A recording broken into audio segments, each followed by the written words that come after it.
బులెటిన్లో మరో breaking news చూస్తున్నాం. బీఆర్ఎస్ లో అంతర్గత విభేదాలు మళ్లీ రచ్చకెక్కాయి. సికింద్రాబాద్ పార్లమెంట్ నియోజకవర్గంలో గెలుపు కోసం వ్యూహాలు రచిస్తుండగా జూబ్లీహిల్స్ ఎమ్మెల్యే మాగంటి గోపీనాథ్, సీనియర్ నేత రావుల శ్రీధర్ రెడ్డి మధ్య విభేదాలు బయటపడ్డాయి. వేదికపైనే పరస్పరం తిట్టుకున్నారు.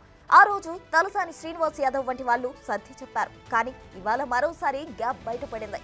సికింద్రాబాద్ లోక్సభ నియోజకవర్గం పరిధిలోని ఖైరతాబాద్ పై తెలంగాణ భవన్ లో సమీక్ష నిర్వహిస్తుండగా రావుల శ్రీధర్ రెడ్డికి ఆహ్వానం అందలేదు. దీనిపై ఆయన తీవ్ర అసంతృప్తి వ్యక్తం చేశారు. గతంలో ఖైరతాబాద్ అసెంబ్లీ నియోజకవర్గంలో బీఆర్ఎస్ గెలుపు కోసం పనిచేశారని గుర్తు చేశారు. ప్రస్తుతం సికింద్రాబాద్ కంటోన్మెంట్ సమన్వయకర్తగాను రావుల శ్రీధర్ రెడ్డి పనిచేస్తున్నారు. సమన్వయకర్తగా ప్రకటించి కూడా తనను సమీక్షకు పిలవలేదని ఆయన తీవ్ర ఆవేదన వ్యక్తం చేస్తున్నారు.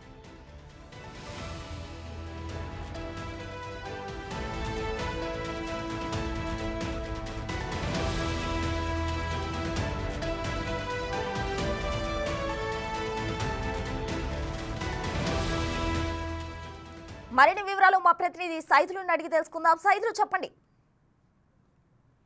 ప్రస్తుత సికింద్రాబాద్ పార్లమెంట్ పరిధిలోని ఖైరతాబాద్ నియోజకవర్గ సమీక్ష సమావేశం తెలంగాణ భవన్ లో కొనసాగుతుంది. ఈ సమీక్ష సమావేశానికి సనత్ నగర్ ఎమ్మెల్యే తలసాని శ్రీనివాస్ యాదవ్ ఆధ్వర్యంలోనే ఈ సమీక్ష కొనసాగుతుంది. అయితే ఈ సమీక్ష సమావేశానికి మొన్న సమన్వయకర్తల్ని బీఆర్ఎస్ పార్టీ ప్రకటించింది. అయితే సికింద్రాబాద్ కంటోన్మెంట్ సమన్వయకర్తగా రావుల శ్రీధర్ రెడ్డిని ప్రకటించిన నేపథ్యంలో తను గతంలో కూడా ఖైరతాబాద్ నియోజకవర్గ పరిధిలో బీఆర్ఎస్ పార్టీ గెలుపు కోసం కృషి చేసినటువంటి వ్యక్తి. సో ఈ ఖైరతాబాద్ సమీక్ష సమావేశం జరుగుతున్న నేపథ్యంలో తనకి ఆహ్వానం అందలేదని చెప్పేసి చెప్తున్నారు. సో ఇక తనకు సంబంధించి గతంలో ఇటు జూబ్లీహిల్స్ ఎమ్మెల్యే మాగంటి గోపీనాథ్, రావుల శ్రీధర్ రెడ్డి మధ్య గత కొంతకాలంగా విభేదాలు ఉన్నాయి. అయితే ఈ సమీక్షకు మాగంటి గోపీనాథ్ కూడా హాజరయ్యారు. అయితే ఇద్దరు వచ్చిన నేపథ్యంలో మరోసారి ఏమన్నా విభేదాలు మరోసారి బయటపడే అవకాశాలు ఉన్నాయని చెప్పేసి బీఆర్ఎస్ పార్టీ తనని ఆహ్వానించలేదా, లేదంటే కావాలని కుట్రపూరితంగా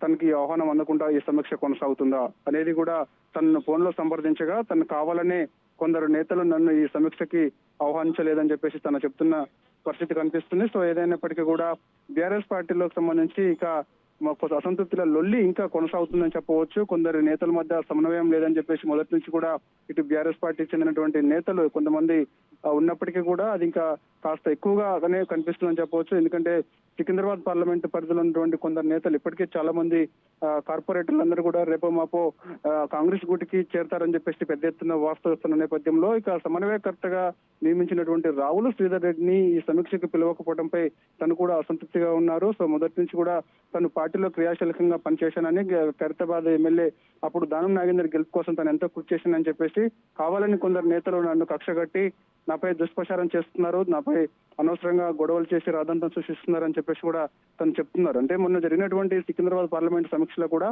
తనకు ఎమ్మెల్యే మాగంటి గోపీనాథ్ మధ్య జరిగిన ఘటనకు సంబంధించి కూడా పార్టీ దృష్టికి తీసుకెళ్లారు. అయినా సరే పార్టీ ఎమ్మెల్యే మాగంటి గోపీనాథ్ పై ఎటువంటి చర్యలు తీసుకోలేదని చెప్పేసి కూడా తను చెప్తున్న నేపథ్యం కనిపిస్తుంది. ఫోన్ లో సంప్రదించగా ఇక చూడాలి మరి ఇక సమన్వయకర్తగా ఉన్నటువంటి రావుల శ్రీధర్ రెడ్డి మరి తప్పుకుంటారా, లేదంటే అవమానకరంతో పార్టీ దృష్టికి తీసుకెళ్తారా అనేది కూడా కొంత క్లారిటీ రావాల్సింది. ఏదైనప్పటికీ కూడా ఇప్పటికే చాలా మంది నేతల మధ్య సమన్వయం లేదని చెప్పేసి పెద్ద ఎత్తున వార్తలు వస్తున్న నేపథ్యంలో సో ఇప్పుడు ఈ సికింద్రాబాద్ పార్లమెంట్ సమీక్షకి రావుల శ్రీధర్ రెడ్డి డుమ్మా కొట్టుకోవడంపై ఇటు పార్టీ నేతలు కూడా కొంత ఆరా తీశారు. ఎందుకు తనకు ఆహ్వానం అందలేదని చెప్పేసి కూడా చెప్తున్న పరిస్థితి కనిపిస్తుంది. సో ఇక తను ఈ సమీక్షకి హాజరు కాకపోవడంపై ఖచ్చితంగా ఆహ్వానం అందకపోవడంపై కూడా నేను పార్టీ దృష్టికి తీసుకొస్తానని చెప్పేసి కూడా తను చెప్తున్నారు. మరి చూడాలి మరి కేటీఆర్ దృష్టికి తీసుకెళ్లిన తర్వాత తను ఎటువంటి చర్యలు తీసుకుంటారు ఏంటనేది కూడా కొంత క్లారిటీ రావాల్సి ఉన్నది.